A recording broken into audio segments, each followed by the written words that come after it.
ከኢጋድ ለመውጣቷ ኢትዮጵያን ምክንያት አደረገች። ሰላም የኢትዮ ፎከስ ቤተሰቦች፣ የዕለቱን መረጃ ይዘንላችሁ ቀርበናል።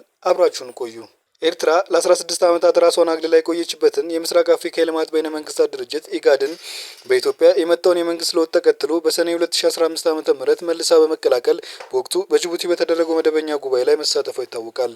ይህ የአስመራ ውሳኔ ግን ከ2 ዓመት ከመንፈቅ በላይ ሊጸና አልቻለም። ዛሬም በድጋሚ ከኢጋድ አባልነት መልቀቋን አስታውቃለች። የኤርትራ መንግስት አርብ ታህሳስ 3 2018 ዓ.ም ባወጣው መግለጫ ኢጋድ ህጋዊ ግዴታዎችን ባለመወጣቷ ከአባልነቱ መውጣቱን አስታውቋል። ኤርትራ በመግለጫዋ ላይ ኢትዮጵያን ባትጠቅስም በአዲስ አበባና አስመራ መካከል በተፈጠረው መካረር ለዚህ ውሳኔ ዋነኛ ምክንያት ሊሆን እንደሚችል በኢጋድ ላይ ጥናት ያደረጉት የሰላምና ደህንነት ተመራማሪ ዶክተር ቃልአብ ታደሰ ይናገራሉ። በሐምሌ 1998 ዓ.ም የኢትዮጵያ መከላከያ ሰራዊት በእስላማዊ ታጣቂዎች የበላይነት የተወሰደበትን የሶማሊያ ፌዴራል መንግስትን ለመደገፍ ወደ ሞቃዲሾ ዘመተ። ከ9 ወራት በኋላ በሚያዝያ 1999 ዓ.ም ኤርትራ ቀጠናዊ ተቋም ከሆነው የምስራቅ አፍሪካ የልማት በይነ መንግስታት ድርጅት ኢጋድ መውጣቷን አስታወቀች። ኤርትራ ውሳኔውን ባሳወቀችበት ደብዳቤ ተቋሙ ኢትዮጵያ በሶማሊያ የፈጸመችውን ወረራ በዝምታ መደገፉን በመጥቀስ ከሳለች። ኤርትራ በዚህ ምክንያት ከ16 ዓመት በላይ ለሚሆን ጊዜ ከቀጠናዊ ተቋም አባልነት ውጭ ሆና አሳልፋለች። መቀመጫዋን በጅቡቲ ያደረገው ኢጋድ በ1978 ዓ.ም የተቋቋመው በቀጠናዊ በተደጋጋሚ በሚከሰቱ ድርቅና ሌሎች ተፈጥሯዊ አደጋዎችን የመከላከል ስራ ለማከናወን ነበር። ኢጋድ አሁን ያለበትን ተቋማዊ ቅርጽ የያዘው በ1991 ዓ.ም በአዲስ አበባ ከተማ ከተደረገው ጠቅላላ ጉባኤ በኋላ ነው። ከኢጋድ የትኩረት መስኮች መካከል በቀጠናው ሀገራት በሚታዩ የሰላምና ጸጥታ ጉዳዮች እንዲሁም ኢኮኖሚያዊ ትብብርና ቀጠናዊ ውህደት ይገኙበታል። ኢጋድ ቀጠናዊ ተቋም ሆኖ እንዲቋቋም ያደረጉት የመጀመሪያዎቹ አባል ሀገራት ኢትዮጵያ፣ ጅቡቲ፣ ኬንያ፣ ሶማሊያ፣ ሱዳን እና ዩጋንዳ ናቸው። ኤርትራ ተቋሙን የተቀላቀለችው ሀገር ሆና ከተመሰረተች በኋላ በ1985 ዓ.ም ነበር። ኤርትራ ለመጀመሪያ ጊዜ ኢጋድን ለቃ የመውጣት ውሳኔ ላይ ያደረሳት ጉዳይ ኢትዮጵያ በሶማሊያ ካደረገችው ጣልቃ ገብነት ጋር የተያያዘ ነው። የእስላማዊ ፍርድ ቤቶች ህብረት ኢስላሚክ ኮርት ዩኒየን የተባለው የሶማሊያ ታጣቂ ቡድን ሰኔ 1998 ዓ.ም ባደረገው ፈጣን ወታደራዊ ዘመቻ የሶማሊያ ዋና ከተማ ሞቃዲሾን ተቆጣጥሮ ነበር።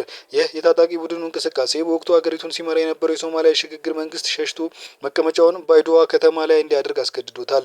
ቡድኑ ለኢትዮጵያ ያለውን ጠላትነት በይፋ ከመግለጹ ጋር ተያይዞ የጂሃድ ጦርነት በማወጁ በቀድሞ ጠቅላይ ሚኒስትር መለስ ዜናዊ የሚመራው የኢትዮጵያ መንግስት የሽግግር መንግስቱ ወደ ስልጣኑ ለመመለስ ወታደሮችን ወደ ሶማሊያ አስገብቷል።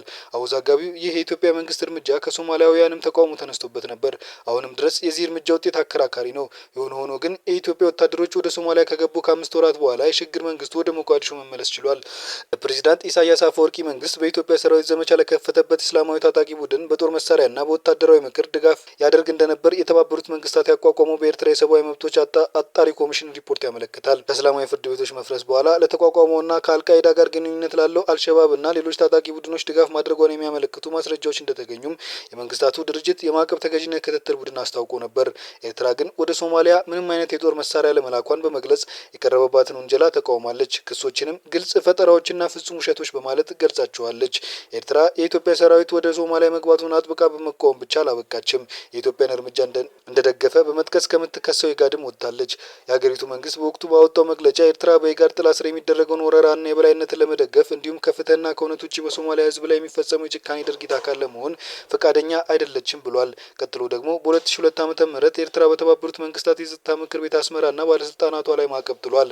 እነዚህ ሁኔታዎች የተቀየሩት ከጠቅላይ ሚኒስትር አብይ አህመድ ወደ ስልጣን መምጣት በኋላ የአዲስ አበባና የአስመራ ግንኙነት ሲሻሻል ነው።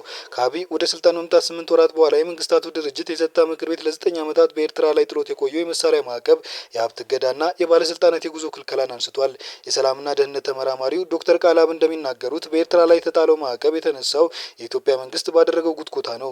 የአብይ መንግስት ኤርትራ ከዚህ በኋላ በቀጠናው የሚገባትን ቦታ አግኝታለች፣ ቀጠናው ላይ ሰላምና ትብብር ሚናዋን ልትጫወት ነው በሚል ማዕቀቡ እንዲነሳ ድጋፍ መስጠቱን ያስረዳሉ። ኤርትራ ዳግም ከኢጋድ የመውጣት ውሳኔዋን ይፋ ባደረገችበት መግለጫ ላይ ተቋሙ ከ1997 ዓ.ም ጀምሮ ኢላማ የተደረጉ አባል ሀገራት በተለይም ኤርትራ ላይ ለሚፈጸሙ እርምጃዎች መገልገያ በመሆን ጎጂ ሚና መጫወቱን በመጥቀስ ከሳለች።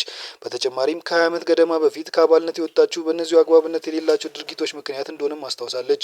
በ2015 ዓ.ም ወደ አባልነቷ የተመለሰችው ተቋሙ ኤርትራን የሪፎርም ጥያቄ ይቀበላልና የቀድሞ ታሪኩን ያቀናል በሚል ተስፋ እንደነበረ በመግለጫው ላይ ሰፍሯል።